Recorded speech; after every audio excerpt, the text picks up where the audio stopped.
সুপ্রিয় শিক্ষার্থীবৃন্দ, অভিনন্দন।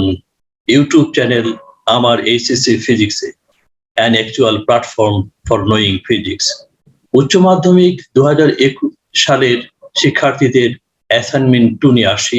দ্বিতীয় সপ্তাহে ফিজিক্স সেকেন্ড পেপারের উপর যে অ্যাসাইনমেন্ট দেওয়া হয়েছে সেটির উপর। What works best? Who does accurate? You who decide accurate. My goal is to show physics and understand physics. I and Amar HSC Physics are with you. Believe it.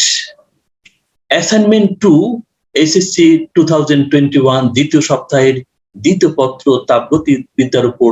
প্রথমে আসি অ্যাসাইনমেন্টের কভার পৃষ্ঠার উপর একটি বিশেষ নির্দেশিকা দেওয়া হয়েছিল। মাধ্যমিক ও উচ্চ মাধ্যমিক শিক্ষা বোর্ড ঢাকা। পরীক্ষার্থীর রেজিস্ট্রেশন নম্বর ইংরেজিতে অষ্টম নবম শ্রেণীর রেজিস্ট্রেশন অনুযায়ী পরীক্ষার্থীর নাম, পরীক্ষার্থীর পিতার নাম, মাতার নাম, বিষয় কোড ও বিষয়ের নাম 175 উচ্চ মাধ্যমিক পদার্থবিজ্ঞান দ্বিতীয় পত্র। অ্যাসাইনমেন্টের ক্রমিক নাম্বার 2, শিরোনাম প্রথম অধ্যায়ের তাপগতিবিদ্যা। বাকি অংশগুলি তোমরা নিশ্চয়ই ফিল আপ করতে পারবে। নিচের অংশটুকু শিক্ষক পূরণ করবেন, মূল্যায়নকারী শিক্ষকের নাম, স্বাক্ষর। অংশটুকু প্রতিষ্ঠান কর্তৃক পূরণ করা হবে। প্রতিষ্ঠানের কিছু ইনফরমেশন এখানে দেওয়া আছে। সবশেষে শিক্ষা বোর্ডের জন্য পুনরায় মূল্যায়নকারী শিক্ষক কর্তৃক প্রাপ্ত নম্বর, অর্থাৎ এই অ্যাসাইনমেন্টটি 2 বার মূল্যায়িত হবে। বিষয় শিক্ষক মূল্যায়ন করবেন এবং বোর্ড শিক্ষক মূল্যায়ন করবেন। এখন আমরা আসি অ্যাসাইনমেন্টটি কি আছে। তার আগে একটি ছোট্ট গল্প শিখে নেই।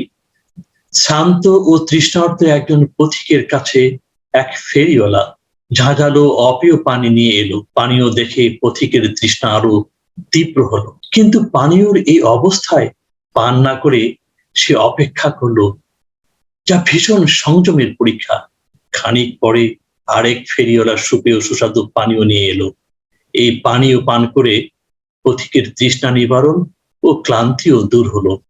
সেই শান্ত ও তৃষ্ণার্ত পথিক কি তুমি? তাহলে সুপেয় সুস্বাদু পানীয় তোমার জন্যই। এসএসসি ফিজিক্স অ্যাসাইনমেন্ট নির্ভুল সলিউশন কি তুমি খুঁজছো? আমার এসএসসি ফিজিক্স ইউটিউব চ্যানেলে তুমি তা খুঁজে পাবে। এসএসসি ফিজিক্স জানার আকাঙ্ক্ষা ও তৃষ্ণা কি তোমার? তাহলে এসএসসি ফিজিক্সের পানীয় তোমার জানার আকাঙ্ক্ষা ও তৃষ্ণা মেটাবে। এসএসসি ফিজিক্সের একজন স্যার কি তোমার ভীষণ দরকার, এর জন্য আন্তরিকভাবে পাবে আমাকে। এসএসসি 2021 অ্যাসাইনমেন্ট 2 নির্ভুল সলিউশন দিতে আমি দ্বিতীয় ফেরিওয়ালার মতো কেন পড়ে তা জানতে পুরো ভিডিও দেখলেই এর উত্তর খুঁজে পাওয়া যাবে। অ্যাসাইনমেন্ট 2 প্রথম অধ্যায়, শিরোনাম তাপগতিবিদ্যা। এন্ট্রপির মাধ্যমে তাপগতিবিদ্যা দ্বিতীয় সূত্র লিখো। 3 প্রক্রিয়ায়, 1 পরিবহন, পরিচালন ও বিকিরণ তাপের সঞ্চালনের ক্ষেত্রে এন্ট্রপির বৃদ্ধি পায় নাকি হ্রাস পায়? উত্তরের সপক্ষে গাণিতিক বিশ্লেষণ করো। মূল্যায়ন নির্দেশনা রুব্রিক্সে পারদর্শিতার মাত্রা 1, 2, 3 অনুযায়ী এই কয়ের পূর্ণমান 3। এখানে নির্দেশনা অনুযায়ী পরিমাপের সকল একক এসআই একক হতে হবে। আমরা প্রথমে আসি কয়ের উত্তরে। সুপ্রিয় শিক্ষার্থীবৃন্দ, প্রথম অংশে এন্ট্রপির মাধ্যমে তাপগতিবিদ্যার দ্বিতীয় সূত্র। প্রকৃতির সকল ভৌত ও রাসায়নিক ক্রিয়া এমন ভাবে সংঘটিত হয় যার ফলে সার্বিক ব্যবস্থার এন্ট্রপি বৃদ্ধি পায়। প্রাকৃতিক নিয়মে এক সাম্যাবস্থা থেকে একটি দিকে অন্য এক সাম্যাবস্থায় পৌঁছার ক্ষেত্রে এন্ট্রপির সৃষ্টি হয়। ফলে প্রত্যাবর্তী প্রক্রিয়ায় পরিবেশে এন্ট্রপি স্থির থাকে এবং অপ্রত্যাবর্তী প্রক্রিয়ায় এন্ট্রপি বৃদ্ধি পায়। কোন সিস্টেমের তাপমাত্রা টি বিদ্যমান তাপ কিউ হলে এন্ট্রপির পরিবর্তন DS equals to Q by T এর একক জুল পার কেলভিন। আমরা এখন আসি দ্বিতীয় অংশে।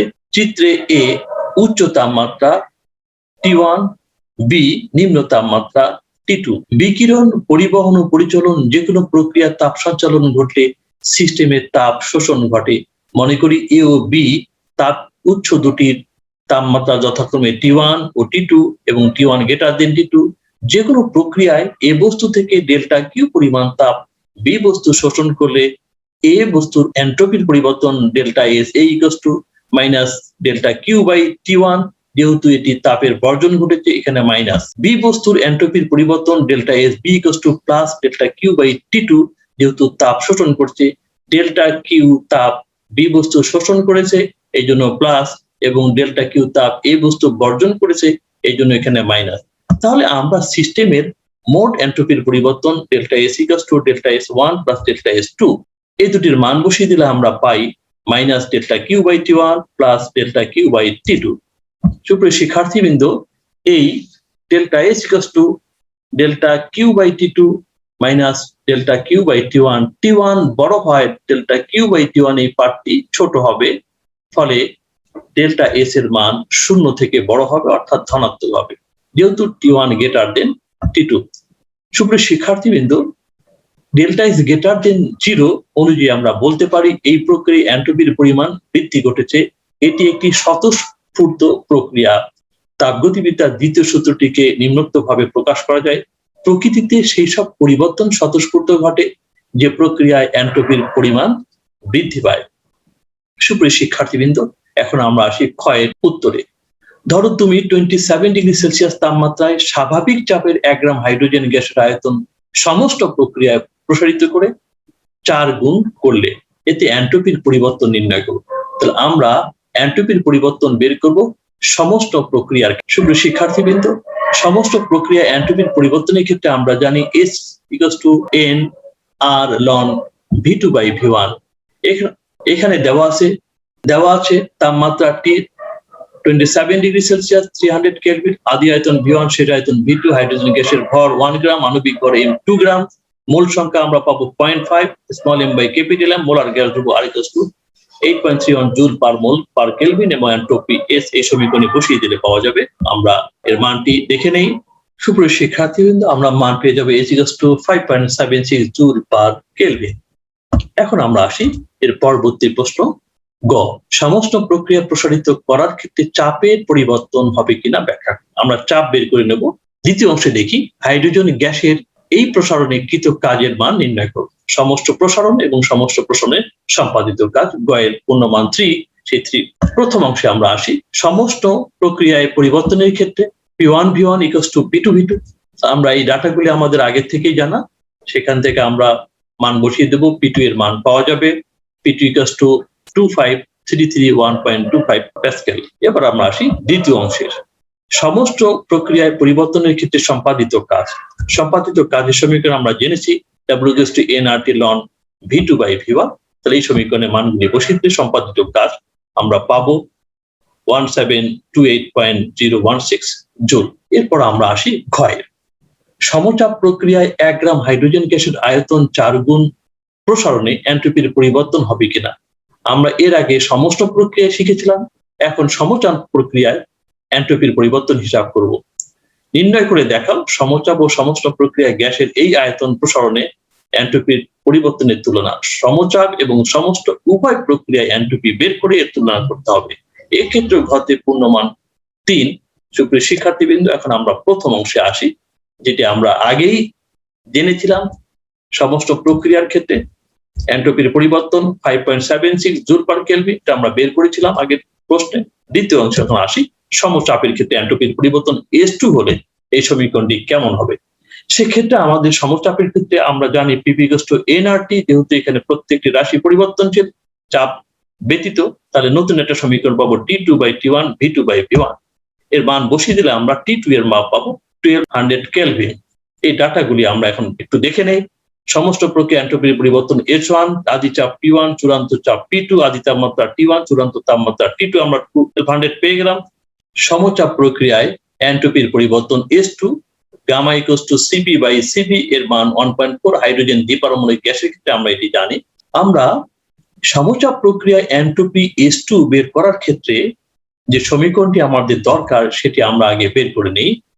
dq বাই t, dq সমচাপে গৃহীত তাপ n Cp dt, তাহলে Cp এর মান আমরা বের করে নিতে পারবো। dt বাই dt, এটি ইন্টিগ্রেশন করে ln T2 বাই T1 হয়, তাপমাত্রা T1 থেকে T2 তে পৌঁছার কারণে Cp এর মান আমাদের এখন জানা দরকার। আমরা জানি Cp minus Cv equals to R, তাহলে যেহেতু gamma equals to Cp by Cv, তাহলে আমরা এখানে Cp by gamma equals to R লিখতে পারি। Cp এর মান বের করে নেব, তাহলে এটি কমন নিলে 1 minus 1 by gamma equals to R হবে। Cp equals to R by 1 minus 1 by gamma.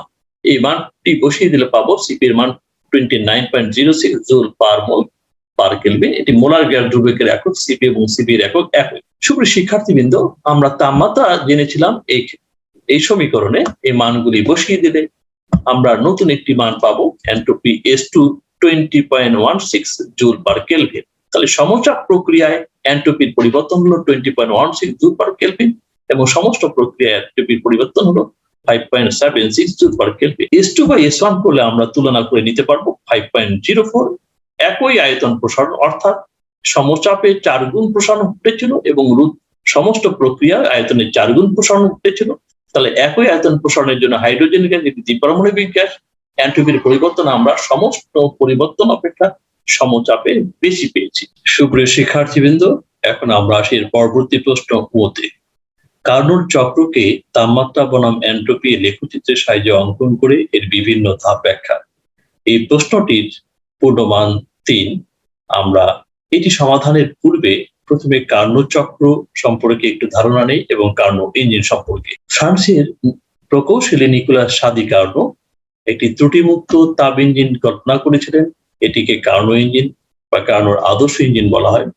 Karnaugh আদর্শ ইঞ্জিনের আদলে একটি চিত্র এখানে দেখানো হয়েছে। পিস্টন যুক্ত একটি সিলিন্ডার, এটি নিচে নামছে, কার্যনির্বাহক পদার্থ বা গ্যাসের প্রসারণ ঘটছে এবং উপরে উঠছে, এর সংকোচন ঘটছে। নিচে নামার সময় 2টি স্টেপে এর প্রসারণ, এটি তাপ গ্রহণ করে এবং তাপ গ্রহণ না করে। যখন পিস্টনটি উপরে উঠছে, সংকুচিত হচ্ছে, তখন তাপ বর্জন করে এবং বর্জন না করে সংকোচন ঘটছে। তাহলে প্রসারণ 2টি ধাপে ঘটে এবং সংকোচন 2টি ধাপে ঘটে।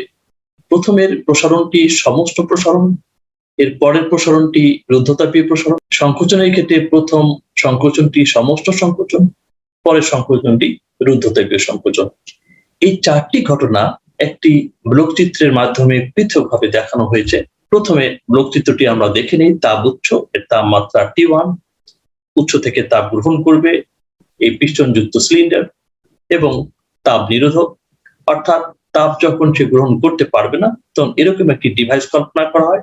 এরকম একটি ডিভাইসের মধ্য থেকে তাপ গ্রহণ করার তার কোনো সুযোগ থাকে না। তৃতীয়টি হলো তাপগ্রাহক, এর তাপমাত্রা T2। পিস্টনযুক্ত সিলিন্ডার সহ এর 4টি ধাপ। কার্নো ইঞ্জিনের তাপ উৎস থেকে পিস্টনযুক্ত সিলিন্ডার তাপ গ্রহণ করে Q1 এবং Q2 পরিমাণ তাপ বর্জন করে তাপগ্রাহক। এই অবস্থায় 4টি ঘটনা ঘটবে। তাপ উৎসের উপর রেখে সমস্ত প্রসারণ, তাপ কুপরিবাহকের উপর রেখে রুদ্ধতাপীয় প্রসারণ, তাপ গ্রাহকের মধ্যে রেখে সমস্ত সংকোচন, তাপ কুপরিবাহের উপর রেখে রুদ্ধতাপীয় সংকোচন। পিস্টনযুক্ত সিলিন্ডার যে পদার্থটি ব্যবহার করা হবে বা হয়, এটি কার্যনির্বাহক পদার্থ, সিএনজি, অক্সিজেন এবং নাইট্রোজেন। এই কার্যনির্বাহক পদার্থগুলো এই নজলের সাহায্যে ইনজেক্ট করা হয়। এখানে স্পার্ক প্লাগ আছে, স্পার্ক প্লাগে ফায়ারিং করা হয়, যে লাল হয়ে যাচ্ছে। ফায়ারিং হয়ে যাওয়ার পর এটি পুড়ে যায়, পুড়ে গেলে ধোঁয়াটি এই অংশ দিয়ে বের হয়। এটি একটি তাপ ইঞ্জিন। এই ইঞ্জিনের প্রক্রিয়াটি আমরা লেখচিত্রের সাহায্যে দেখব পরবর্তী স্লাইডে। সুপ্রিয় শিক্ষার্থীবৃন্দ, প্রথমে তাপ উৎসে এই পিস্টনযুক্ত সিলিন্ডারে তাপগতি স্থানাঙ্ক সিস্টেমের P1, V1, T1 তাপ উৎস থেকে তাপ গ্রহণ করবে। পিস্টনটিকে ধীরে ধীরে উপরের দিকে ওঠানো হলে উৎস থেকে তাপ ভিতরে প্রবেশ করবে, ফলে এই সিস্টেমের ভিতরে তাপমাত্রা T1 স্থির থাকবে। ফলে আয়তন প্রসারণ হয়ে নতুন একটি অবস্থানে যাবে, এ বিন্দু থেকে বি বিন্দু। তাহলে বি বিন্দুতে পৌঁছলে এ থেকে বি তে আসলে এর প্রসারণ ঘটে। এই প্রসারণটিকে বলা হয় সমস্ত প্রসারণ। তাহলে ওর স্থানাঙ্ক আমরা দেখতে পাচ্ছি P2, V2, T1। যেহেতু তাপমাত্রা স্থির, এই জন্য তাপমাত্রার এ বিন্দুর যে তাপমাত্রা বি বিন্দুতে একই তাপমাত্রা, এই প্রসারণ হয়, এটিকে সমস্ত প্রসারণ বলছে। সুপ্রিয় শিক্ষার্থীবৃন্দ, এখন আমরা আসি বি বিন্দুর এই স্থানাঙ্ক থেকে, অর্থাৎ তাপ উৎসে রেখে যে প্রসারণ, এরপর আমরা তাপ কুপরিবাহকে রেখে যে প্রসারণ সেটি আমরা দেখব। বি বিন্দু থেকে এই প্রসারিত হয়ে সি বিন্দুতে পৌঁছলো। এই অবস্থায় এটি তাপ কুপরিবাহক বা নিরোধকের মধ্যে রেখে পিস্টনটিকে যদি পিছনের দিকে টানা হয়, তাহলে এটির প্রসারণ ঘটবে বি থেকে সিতে। সি বিন্দুতে চাপ কমে যাবে, P3 আয়তন বেড়ে যাবে V3 এবং তাপমাত্রা T2 হবে। কারণ তাপ কুপরিবাহকের উপর স্থাপন করলে যদি প্রসারণ ঘটে, এই ভিতরের সিস্টেমের তাপমাত্রা কমে যাবে। সুপ্রিয় শিক্ষার্থীবৃন্দ, আমরা লেখচিত্রে দেখি বি থেকে সি, এটি হলো রুদ্ধতাপীয় প্রসারণ লেখ। এই পিস্টনযুক্ত সিলিন্ডারকে এই অবস্থান থেকে তাপ গ্রাহকের মধ্যে রেখে এটিকে যদি সংকুচিত করা হয়, তাপ তাপ গ্রাহকে চলে যাবে, সেই তাপ হলো Q2। তাপ উৎসে রেখে প্রসারণের ক্ষেত্রে যে তাপ শোষণ করছে সেটি হলো Q1। তাপ গ্রাহকে রেখে যে পরিমাণ তাপ বর্জন করেছিল সেটি হলো Q2। C P3 V3 T2 এই অবস্থান থেকে নতুন একটি অবস্থানে এলো, সেটি হলো সি থেকে ডি তে। নতুন স্থানাঙ্কটি হবে ডি P4 V4 T2। যেহেতু এখানে তাপ বর্জন করছে, এই তাপমাত্রাটা T2 স্থির থাকবে। চাপ বেড়ে যাবে, আয়তন কমে যাবে। সুপ্রিয় শিক্ষার্থীবৃন্দ, লেখটি এখানে দেখানো হচ্ছে সি ডি লেখ, সিডি। এরপর আমরা আসি ডি P4 V4 T2 এই স্থানাঙ্ক অবস্থা থেকে তাপ গ্রাহক থেকে এটিকে আবার তাপ কুপরিবাহকের মধ্যে স্থাপন করলে পিস্টনটিকে নিচে নামানো হলে চাপ বেড়ে যাবে, আয়তন পূর্বের অবস্থায় চলে যাবে, তাপমাত্রা পূর্বের অবস্থায় T1 এ পৌঁছে যাবে। এখানে পৌঁছে গেল। তাহলে আমরা 4টি ধাপ পেলাম: সমষ্ণ প্রসারণ, রুদ্ধতাপীয় প্রসারণ, তৃতীয়টি হলো সমষ্ণ সংকোচন, চতুর্থটি হবে এখানে রুদ্ধতাপীয় সংকোচন। তাহলে এই প্রক্রিয়াটি পূর্বের অবস্থায় অর্থাৎ এই বিন্দুতে ফিরে এলো 4টি ধাপে। প্রসারণ এবং সংকোচন সমষ্ণ প্রক্রিয়া হলো, প্রসারণ এবং সংকোচন রুদ্ধতাপীয় প্রক্রিয়া হলো। সুপ্রিয় শিক্ষার্থীবৃন্দ, কার্নোট চক্রের এই ধারণাটিকে কাজে লাগিয়ে কার্নোট চক্রের যে চাপ বনাম আয়তন কার্নোট চক্রটি পেয়েছিলাম, সেটি সাপেক্ষে এখন আমরা তাপমাত্রা বনাম এনট্রপি লেখা। প্রথম অংশে আমরা আসি 4 নম্বরের উত্তরে। এরকম একটি ইঞ্জিন আমরা দেখেছিলাম, গ্যাস কি সুন্দরভাবে আসছে, বার্ন হয়ে ধোঁয়া হয়ে বেরিয়ে যাচ্ছে, পিস্টন মুভ করছে। কারণ চক্রটি ছিল আমাদের এ বি সি ডি এ, একটি বদ্ধ চক্র। এ বিতে তাপ শোষণ হয়েছে T1, তাপমাত্রা T1 স্থির ছিল। এ বি সমস্ত প্রসারণ লেখ, বিসি রুদ্ধতাপীয় প্রসারণ লেখ, সিডি সমস্ত সংকোচন লেখ। সেক্ষেত্রে তাপ Q2 বর্জন করেছে, সিস্টেম থেকে বাইরে গেছে, তাপ গ্রাহকে গেছে, তাপমাত্রা T2 স্থির ছিল। ডিএ রুদ্ধতাপীয় সংকোচন লেখ। এই চক্রটির সঙ্গে আমরা এখন শিখে নেই। কার্নো ইঞ্জিন একটি তাপগতীয় সাম্যাবস্থা থেকে একটি সমষ্ণ প্রসারণ যেটি ছিল এবি, একটি রুদ্ধতাপীয় প্রসারণ যেটি ছিল বিসি, এবং একটি সমষ্ণ সংকোচন দ্যাট ইজ সিডি ও একটি রুদ্ধতাপীয় সংকোচন দ্যাট ইজ ডিএ ঘটিয়ে যে চক্র সম্পন্ন করে তাকে সম্পন্ন করে পূর্বের তাপগতীয় সাম্যাবস্থায় ফিরে আসে। পূর্বের তাপগতীয় সাম্যাবস্থা অর্থ হলো এই বিন্দুতে ফিরে এলো। এই চক্রটিকে কার্নোট চক্র বলে। তাছাড়া আমরা বিকল্প একটি সংজ্ঞা দিতে পারি। কোন তাপ ইঞ্জিন এক তাপগতীয় সাম্যাবস্থা থেকে কয়েকটি ধাপে কার্য সম্পাদন করে পূর্বের তাপগতীয় সাম্যাবস্থায় ফিরে এলে পিভি লেখচিত্রে যে বদ্ধ ক্ষেত্র পাওয়া যায়, পিভি লেখচিত্রে A B C D A যে বদ্ধ ক্ষেত্র পাওয়া যায় তাকেই কার্নোট চক্র বলে। কার্নোট চক্রটি আমরা ব্যবহার করব দ্বিতীয় অংশের ক্ষেত্রে। সুপ্রিয় শিক্ষার্থীবৃন্দ, খুবই গুরুত্বপূর্ণ একটি টপিক। এই প্রশ্নটি অ্যাসাইনমেন্টে দেওয়া হয়েছে নিজের মেধা এবং সৃজনশীলতা বৃদ্ধির উদ্দেশ্যে। কার্নোট চক্রকে তাপমাত্রা বনাম এনট্রপির মাধ্যমে প্রকাশ। আমরা প্রথমে আসি প্রথম ধাপে সমস্ত প্রসারণ এ বি। এ বিন্দুর স্থানাঙ্ক, বি বিন্দুর স্থানাঙ্ক এখানে দেওয়া হয়েছে। সিস্টেম Q1 পরিমাণ তাপ শোষণ করে, T1 তাপমাত্রা স্থির রেখে আয়তন বাড়ে, চাপ কমে। আয়তন ডান দিকে গেলে আয়তন বাড়বে, ওয়াই অক্ষ চাপ অক্ষ, সেখানে নিচে নামলে নিচে নেমে গেছে, চাপ কমে গেছে। তাপমাত্রা স্থির রেখে আয়তন বাড়ে, তাই এই প্রক্রিয়াটি সমষ্ণ প্রসারণ। সমষ্ণ প্রসারণের ক্ষেত্রে তাপমাত্রা T1, গৃহীত তাপ Q1, এনট্রপির পরিবর্তন আমরা ধরে নেই ডেল্টা এস সমান ডেল্টা Q1 বাই T1।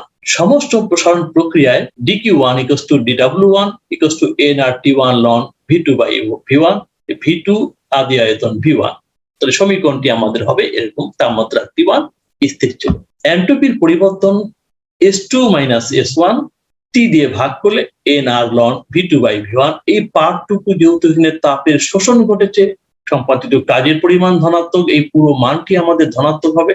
এই ফলাফলটি আমরা পাবো 0 থেকে বড় অর্থাৎ গ্রেটার দেন 0। তাহলে এই দুটি এনট্রপি S2 - S1 অর্থাৎ এই বিন্দুর এনট্রপি S1 এবং বি বিন্দুর এনট্রপি যদি S2 হয়, তাহলে আমরা S2 - S1 গ্রেটার দেন 0। সুপ্রিয় শিক্ষার্থীবৃন্দ, এই এনট্রপি S1 S2 এর মাধ্যমে আমরা তাপমাত্রা বনাম এনট্রপির লেখটা কেমন হবে এখান থেকে একটু ব্যাখ্যা।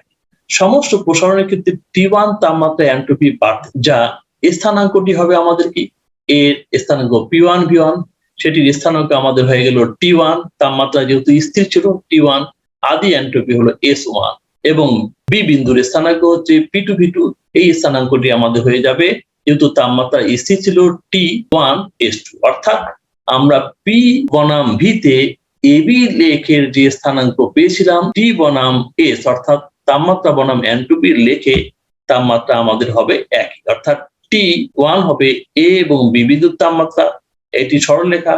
এ বিন্দুর স্থানাঙ্কে আমরা এন্ট্রপি পাবো S1, বি বিন্দুর এন্ট্রপি পাবো S2, কারণ এন্ট্রপি বেড়েছে, ফলে S2 বড়, S1 ছোট, T বনাম S লেখচিত্রের ক্ষেত্রে। সুপ্রিয় শিক্ষার্থীবৃন্দ, প্রথম ধাপটি ভালোভাবে বুঝে গেলে বাকি তিনটি ধাপ সহজভাবেই বোঝা যাবে। এবার আমরা আসি রুদ্ধতাপীয় প্রসারণের ক্ষেত্রে। এক চিত্র অনুযায়ী রুদ্ধতাপীয় প্রসারণ লেখ বিসি, এর স্থানাঙ্ক বিসি এখানে দেওয়া হয়েছে। একই কথা আমরা বলেছি, এই অবস্থায় তাপের শোষণ বা বর্জন ঘটে না, ফলে তাপমাত্রা T1 থেকে T2 তে পৌঁছে। কিন্তু তাপমাত্রা T1 থেকে, অর্থাৎ এবি সমষ্ট লেখ থেকে সিডি সমষ্ট লেখে সংযোগ হয়েছে বিসি রেখা, অর্থাৎ T1 তাপমাত্রা থেকে T2 তাপমাত্রায় পৌঁছে গেল।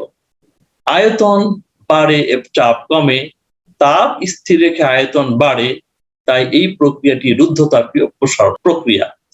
সুপ্রিয় শিক্ষার্থীবৃন্দ, তাপমাত্রা T1 এবং শেষ তাপমাত্রা T2, এখানে তাপের বর্জন বা শোষণ হয় না Q0, এন্ট্রপির পরিবর্তন delta S.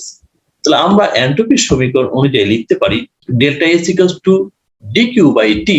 Delta S dQ এর মান 0 বা কিউ এর মান 0, এটা কিউ বা ডিকিউ একই কথা। T1 মাইনাস T2, T1 বড়, এই জন্য বড়টা থেকে ছোটটা বিয়োগ ইকুয়ালস টু 0। তাহলে আমরা দেখছি ডেল্টা এস 0, অর্থাৎ এন্ট্রপির পরিবর্তন 0 হলে এন্ট্রপি চেঞ্জ হয়নি। এন্ট্রপি চেঞ্জ হয়নি অর্থাৎ বি বিন্দুতে যে পরিমাণে এন্ট্রপি ছিল, সি বিন্দুতে একই পরিমাণে এন্ট্রপি রয়েছে। অর্থাৎ বি বিন্দুতে যে এন্ট্রপিটা আমরা পেয়েছিলাম সেটি হলো S2, তাহলে সি বিন্দুতেই এন্ট্রপি।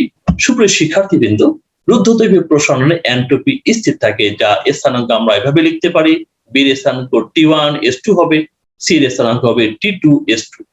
এন্ট্রপি চেঞ্জ হয়নি, জন্য প্রথমে বি বিন্দুর এন্ট্রপি যা সি বিন্দুর এন্ট্রপি তাই। তাপমাত্রা হয়েছে T1, বি বিন্দুর তাপমাত্রা T1 ছিল, সি বিন্দুর তাপমাত্রা T2, তাই স্থানাঙ্ক চেঞ্জ হয়েছে। তাহলে আমরা দেখছি বিসি লেখটি হবে T1 ও T2 তাপমাত্রায় রুদ্ধতাপীয় প্রসারণে এন্ট্রপির লেখ, বা যৌক্তিকভাবে আমরা বাকি দুটি সমাধান সুন্দরভাবে করে নিতে পারি। এবার আমরা সি ডি বিন্দুর ক্ষেত্রে, অর্থাৎ সমস্ত সংকোচনের ক্ষেত্রে। সমস্ত সংকোচনের ক্ষেত্রে খুবই সহজ, এখানে আমরা এন্ট্রপির পরিবর্তন এক্ষেত্রে দেখব। তাপমাত্রা T2 বর্জিত তাপ, এই জন্য এখানে মাইনাস Q2, এন্ট্রপির পরিবর্তন ডেল্টা এস প্রাইম দেওয়া হলো, delta S prime equals to Q2 by T2। আমরা এই ক্ষেত্রে বর্জিত তাপ dQ2 ইকুয়ালস টু dW2 সমান minus NR loan V4 by V3। শেষ আয়তনে V4 উপরে, আদি আয়তন ছিল V3, এটি হলো নিচে। এটি বর্জিত তাপ, আয়তন কমে গেছে, এটি ঋণাত্মক, ফলে আমরা এন্ট্রপির পরিবর্তন পাবো। কোথা থেকে গিয়েছে?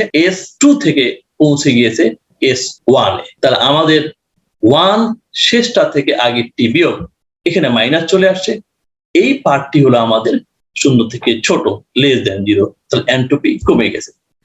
সুপ্রিয় শিক্ষার্থীবৃন্দ, আমরা সি থেকে ডি বিন্দুতে আসায় এন্ট্রপি হ্রাস পেল, এটি আমরা গাণিতিকভাবে দেখাতে পারি। এখন আমরা আসি সি এবং ডি বিন্দু স্থানাঙ্ক P3 V3 না হয়ে সি এবং ডি বিন্দুর স্থানাঙ্ক P3 V3 থেকে P4 V4। তাপমাত্রা বনাম এন্ট্রপির ক্ষেত্রে স্থানাঙ্কটি হবে, সি এর স্থানাঙ্ক হবে T2 S2, কিন্তু তাপমাত্রা আমাদের সি বিন্দুতে T2 ছিল, এন্ট্রপি S2। একইভাবে ডি বিন্দুর P4 V4, এখানে তাপমাত্রা ডি বিন্দুর তাপমাত্রা আমাদের T2, এন্ট্রপি হবে S1, এন্ট্রপি কমে গেছে। অর্থাৎ সি বিন্দুতে এন্ট্রপি ছিল S2, ডি বিন্দুতে এন্ট্রপি হলো S1। অর্থাৎ চিত্র 2 এ T2 তাপমাত্রায় সিডি এন্ট্রপি লেখে পাওয়া যাবে। একইভাবে রুদ্ধতাপীয় সংকোচনের ক্ষেত্রে এই কথাটি আমরা সহজভাবে বলে নিতে পারবো।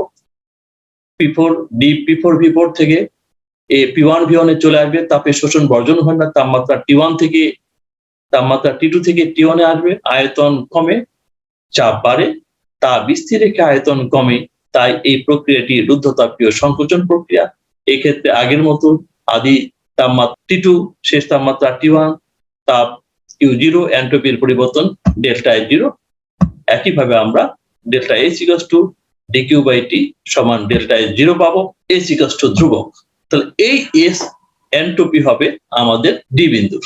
ডি এবং এ এই পথে এন্ট্রপির কোনো পরিবর্তন হবে না। এই এন্ট্রপি এটিকে আমরা S1 দিতে পারি। তাহলে রুদ্ধতাপীয় সংকোচনে এন্ট্রপি স্থির থাকে। ডি বিন্দুর স্থানাঙ্ক হবে T2S1, বিন্দু থেকে এ বিন্দু P1V1 এর স্থানাঙ্ক হবে A T1S1। যেহেতু ডি এবং এ দুই বিন্দুতে এন্ট্রপি এখানে ধ্রুবক, ডি বিন্দুর এন্ট্রপি যা হবে এ বিন্দুর এন্ট্রপি তাই হবে। এন্ট্রপি এটি S1, তাহলে এখানে হয়েছে S1, ডি বিন্দুতে S1। তাপমাত্রা ডি বিন্দুতে ছিল T2, এ বিন্দুতে T1, ডি বিন্দুতে T2, এ বিন্দুতে হয়েছে T1। তাহলে এই ডি এ লেখটি হবে স্থির এন্ট্রপির একটি লেখ। সুপ্রিয় শিক্ষার্থীবৃন্দ, আমরা এখন আসি চ প্রশ্নে। চ প্রশ্নের উত্তরে ফিগার 1 এবং ফিগার 2, ফিগার 1 এর ক্ষেত্রে এন্ট্রপির পরিবর্তনের কথা বলা হয়েছে এবং ফিগার 2 এর ক্ষেত্রে অভিকর্ষ বল দ্বারা কাজ অবস্থান্তরের জন্য নির্বাচিত পথের উপর নির্ভর করে কিনা উত্তরের সাপেক্ষে যুক্তি ও চিত্রালোকে গাণিতিক ব্যাখ্যা করো। 1 নম্বর পথ এবং 2 নম্বর পথ, এই দুই পথে গেলে এন্ট্রপি চেঞ্জ হবে কিনা, এটি হলো চাপ বনাম আয়তন লেখে এবং উচ্চতার সাথে ভূমির যে সম্পর্ক, অর্থাৎ ভূমি থেকে একটা বস্তু উপরে তুললে সম্পাদিত কাজ চেঞ্জ হবে কিনা, অর্থাৎ কোন পথে গেলে কাজ কম বা বেশি হবে, এটি আমাদের দেখাতে বলা হয়েছে এখানে 2 নম্বর। তো প্রথমে আমরা আসি চয়ের উত্তরে।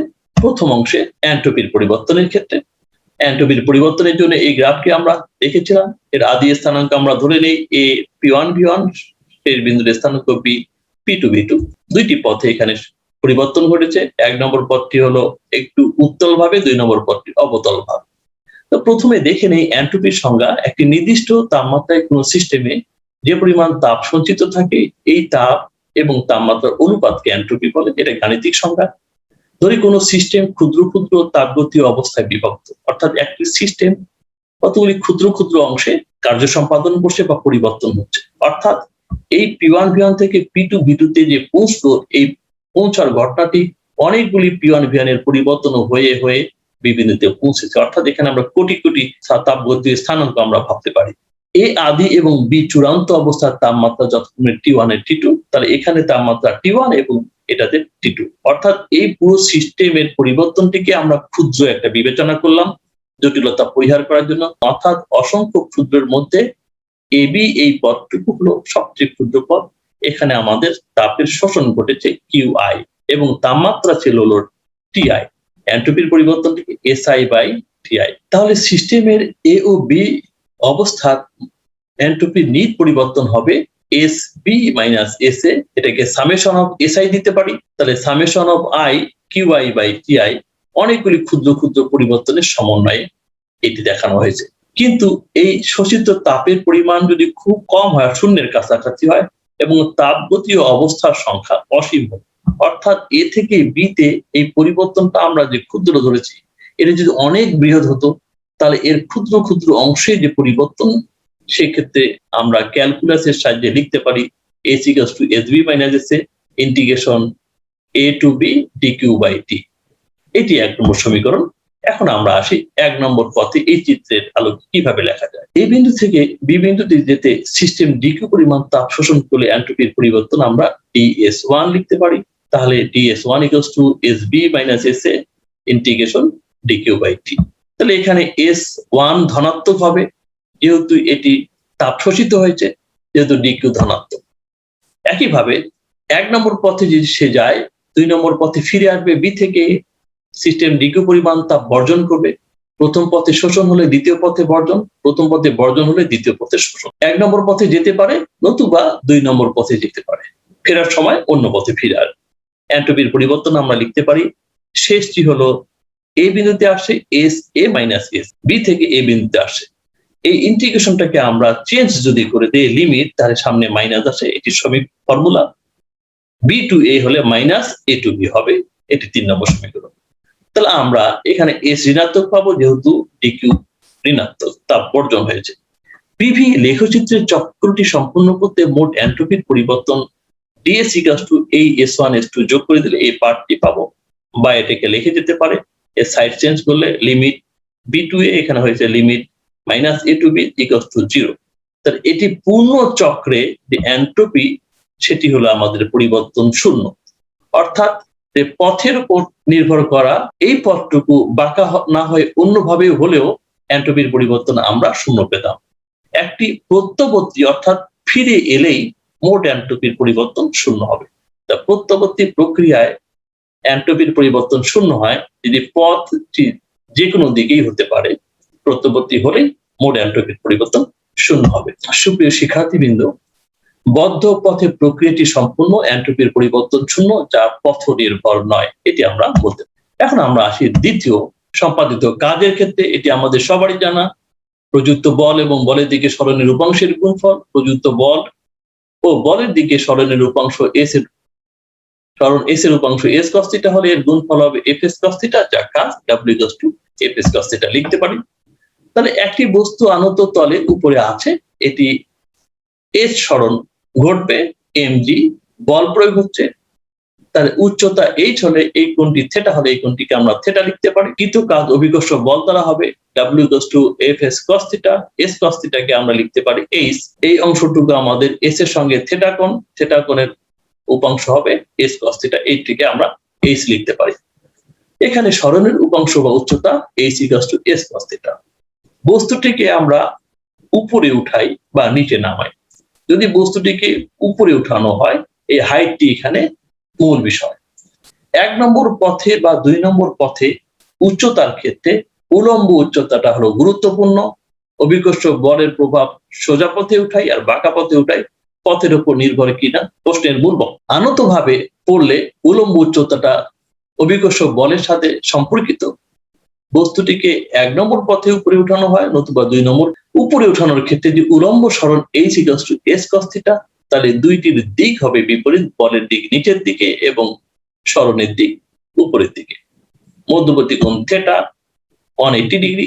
তাহলে আমরা এ স্থানাঙ্কটা যদি বিবেচনা করি, প্রথমে এ বিন্দুর স্থানাঙ্ক ছিল আমাদের S0 H0 এস সরণ, আর বি বিন্দুর স্থানাঙ্ক হবে S ইকুয়ালস টু S, আর উচ্চতা হলো এস কস থিটা। অভিকর্ষ বল দ্বারা সম্পাদিত কাজ আমরা দ্বিতীয় চিত্রে হলো এটি হবে, একই দিকে থিটা হলো 0 ডিগ্রি।